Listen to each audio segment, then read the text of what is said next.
Good morning and salam ibu pertiwiku.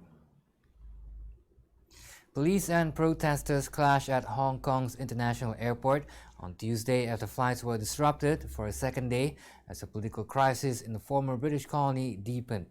Check-in operations at the airport were suspended late into Tuesday afternoon, a day after an unprecedented shutdown.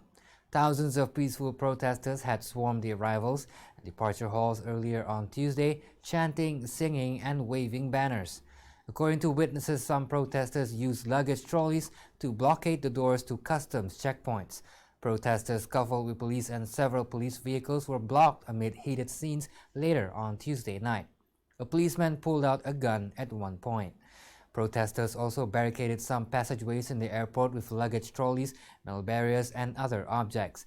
Others clambered onto check-in counters as the protesters appeared to control part of the airport for a short while. At least 2 protesters were taken away by police. The situation calmed down after a few hours without the violence worsening, and the crowds thinned out.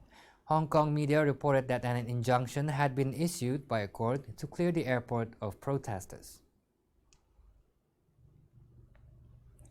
Later on, Hong Kong's airport resumed operations on Wednesday, rescheduling hundreds of flights that had been disrupted over the past 2 days. About 30 protesters remained at the airport early on Wednesday, while workers scrubbed it clean of blood and debris from overnight. Check-in counters reopened to queues of hundreds of weary travelers who had waited overnight for their flights.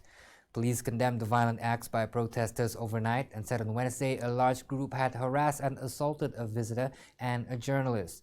5 people were detained, police said, bringing the number of people arrested since the protest began in June to more than 600. In Washington, U.S. President Donald Trump said the Chinese government was moving troops to the border with Hong Kong and urged calm.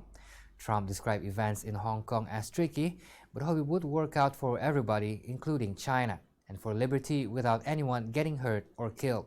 Hong Kong's airport authorities said on Wednesday they had obtained an interim injunction to stop people from obstructing airport operations. It said protesters could only demonstrate in designated areas. U.S. officials say the Chinese government has denied requests for 2 U.S. Navy ships to make port visits to Hong Kong amid civil unrest. Commander Nate Christensen, a deputy spokesman for the U.S. Pacific Fleet, said the USS Green Bay had been scheduled to visit Hong Kong on August 17, and USS Lake Erie was scheduled to visit in September. Christensen said it was up to China to say why it denied the request. He said the U.S. Navy expects port visits to Hong Kong to resume. The last Navy ship to visit was the USS Blue Ridge in April 2019. Well, that's all the updates for now. I'm Razi Ahmad. Stay tuned for more and thank you for watching.